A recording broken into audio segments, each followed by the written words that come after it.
ñi sonn nan trop tay nan dañoo doon ay borom kër di daw ngir njaboot ak kër bu ndikkee lu ñuy jaay juróomi téeméer ñoom ñu jaay mais nekk na nag wax leen ci nag waaye état dañ cee war a wax ndax njaari moo amuñu lu dul marché bi borom kër yi amuñu lu dul marché bi man Mor lay laa tudd Diagne laa sant maa ngi nekk fii sama place bi moo nekkee fii dañoo am sunu lu nu naqari ci marché bi ndax ay commerçant lañ heure bu ñu xëyee ci marché bi lañ am amuñu feneen fu dul marché Ndiarème heure bés bu set bu ñu xëy see fii la ñuy xëy si di daan suñu doole ñu gis commerce bi ni muy doxee ci marché bi ni muy doxee moo baaxul ci ñun ndax dañoo yor ay cantine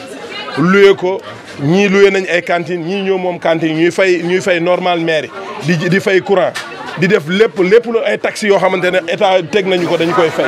mais suñ fi nekkee gisuñu suñu bopp ci marché bi li tax gisuñu suñu bopp suñu moromu jaaykat yoo xam ne ay jaaykat lañ comme ñun dañoo indi même marchandise mi ñuy jaay muy tissu di ay oto yoo xam ne day jóge fu ne ci dëkk bi bu ñëwee teg ci ginnaaw marché bi yoruñu cantine yoruñu dara toog fi di jaay di yàq suñu liggéey loolu nag moo ñu naqari sonn nañ ci nag kaas nañ ko façon bu nekk mënuñu ci dara mais dañoo bëgg maire bi jàppaleñ ci ndax moom marché bi état tam jàppale ñu ci ku ci nekk na ñëw dugg biir marché ut cantine wala nga loué foo liggéey nga liggéey mais su fekkee ñoom dañoo bëgg a toog ci biti ñun bu ñu waree jaay benn affaire 5000 francs ñoom ñu koy jaayee 2500 loolu day yàq commerce day yàq économie dëkk kon nag loolu dañ ci maar dañ ci sonn jaral nañu lu nu nekk nag waaw loolu nañ ko arrêté ñoom ñu ñëw dugg ci biir marché bi ñëw liggéey comme ñun waaw loolu moom dañ ci sonn trop waaw non xam nga loolu bu fekkoon day wéy comme li ñu la wax léegi rek dañoo fas yéene tëj suñuy cantine dem fekki leen foofa di lal ko comme ñoom te loolu bu ñu ko defee arrangé wul maire bi arrangé wul état nañ ñëw ci biir marché bi comme ñun liggéey waaw du question pour dara na xeexuñu kenn waaye li ñuy wax lu dëgg la dëgg la ñuy wax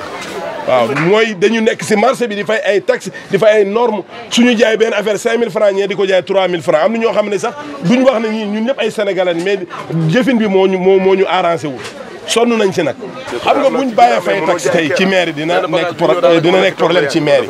suñu demee foofu ci ñoom ak ñoom ñu nag xam nga commerçant ñoo yem ci ko ñoom mën nañ yaakaar ñu xeex reyante am ca te loolu état mooy responsable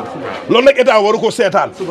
ci yoon état waruñu seetaan ñu ay citoyen dem di reyante ci affaire yu mel noonu ki nekk ci yoon nañ ko bàyyi mu ne ci yoon ki newul ci yoon ñu ne ko lii nga tege du yoon jëwal jaar nii ñun loolu lañ bëgg. Modou Gueye Diop délégué général marché Ndoumbé Diop.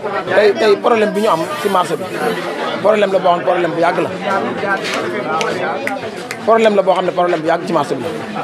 comme ni ko Mor mi njëkk a waxee nag mooy moom la demee mooy jooy nañ ko fu ne jooy nañ ko ndax dañu bàyyi benn riz boo xamante ne dafa nekk ci marché bi parce que mbedd boo xam ne parce que lu mu gàtt mën na 20 mètres ñu bàyyi ñu occupé mbedd bi ba dara de fa jaar bu ñu jaar problème bi Jakarta bu ñu jaar problème dara du fa jaar ci mbedd te bare nga jël ay nit ñoo xam ñu ngi ci biir marché yor seen ay place di fay mairie weer bu dee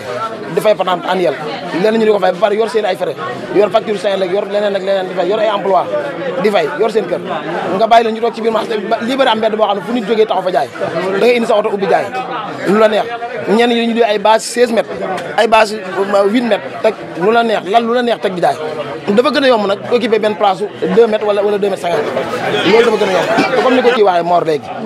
loolu lu ñu war a régler lay doon parce que tamit nañ xam ne riz boobu tam riz bu am importance la ci marché bi parce que li ëpp ci économie marché bi maanaam lii doxal marché foofu lay duggee camion ceeb yi fa lay duggee camion suukar soble lu mën a dugg ci marché foofu lay duggee te dañ koy baare ba daal dugg day dem ba da nga indi camion sax foofu soo di ngay taxaw yokk li nga war a fay wàcce da nga jox ngir doo ko mën a wàcce la du ñu am fu ñu jaar ba wàcce loolu lépp ay problème ba pare ñu di ko seetaan à chaque fois heure bu ñu ko wax ñu toog di ko seetaan te dafa war a mën lu ñu war a rek ndax dafa am loo xam dafa yomb nag dem génn fee rek dem ca borom bâche mu leen bâche nga teg di jaay dafa yomb ku ne mën na ko léegi nag loolu lañ bëgg nag maire bi wax ci ak préfet ak autorité yi dëkk bi yëpp ñu wax ci parce que à chaque fois ñoom bu ñu dee def déguerpissement kaw tali yi dañuy jël rek rii daw ñoo rii sëñ Cheikh Mbacké pare ci mbedd bi bu ñu leen waxee ñu ne foofu du priorité ba ci préfet bi bu jógee nii dem Tëngéej wax nañ ko mu ne foofu du priorité te loolu jaadu tey bu ñëpp tali ba am na koy jaay ñu ne Paris kenn waru fa jaay dafa day dem ba benn instant day mel ne ñoom li ñu bëgg a def rek la ñuy def mais yow li nga bëgg ñoom duñ ko def te loolu moo jaadu nañu xool li nga xam moom moo arrangé askan wi yëpp ñu def ko li arrangé askan wi nag mooy bépp riz bu mu mën a doon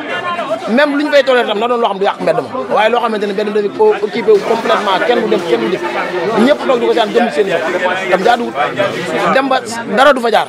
léegi tëj marché bi complètement marché bi léegi benn riz la muy rëñ sëñ Cheikh Mbacké te benn instant day baare lu mel ne jeudi wala yu mel noonu léegi mu des fi ñu war a duggee dara du fa dugg riz boobu noonu riz boobu amul pour spécial benn benn secondaire la bu jógee centre culturel relier marché Ndoumbé Diop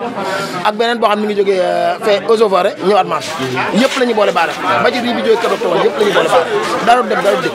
camion suukar du dugg ceeb dugg dara du dugg te loolu catastrophe la ndax ku ne xam na ne ab dëkk boo dem dund mooy priorité te dund boobu day dem ba dugal ko sax problème lay doon loolu na lañ bëgg na ñoom autorité ñu wax ci li jënd mbedd moom mbedd bi libre nit ñi man di dem di dikk ndax tamit daf kenn ku nekk da nga am droit dem ak dikk est-ce que dem ngeen ci préfet dem nañ ci préfet ay yoon préfet bi ko jiitu sax dem nañ ci muy préfet bu Tëngéej bi mu ñëwee fii xool la ne fii di priorité dem xaal bi sëñ Cheikh Mbacké daal di dem na préfet bi dem nañ ci waaye waxaguñ ci lu leer waaye dem nañ ci moom ñu demaat ci maire bëgg ñu def en tout cas daal ñoom loolu la ñoom nag ñoom daal waxaguñu lu leer loo xam ne carrément lii mooy li concret li ñu bëgg nag mooy nañ jàppale ci loolu mbedd boobu noonu ñu libéré ko beneen bi ci topp teg fa ay garde yoo xam tey ku indee sa oto bëggoo bi ñu leen doo ko ubbee beneen bi ci topp tamit ku fa indi baaru 16 mètres wala 8 mètres di tàllal ñu la doo ko fi tàllal mbedd bu libre ñu def lii mooy wax ba pare tam bu événement ñëwatee tam ñu bañ ko def tayal bàyyi mu am si bu événement ñëw ñu taxawal ay policier wala moo xam lu kuñ fa mën a taxawaay l'essentiel da doon foo xam dañ koy garde ba kenn fa garde lii daal bu ñu ko defee jàmm ne ñooy kenn ku nekk da nga rek benn bi te bañ ko yomal ci tali bi rek ndax ñoom seen priorité yëpp tali bi la bu ñu waxee ñu ne riidee ñoo rii sëñ Cheikh Mbacké pare nañ ci boole mbedd suuf yii mbedd buñ ci occupé ñu ne leen du ci dal nit ñi maa too seen base liggéey librement dëkk bi avancé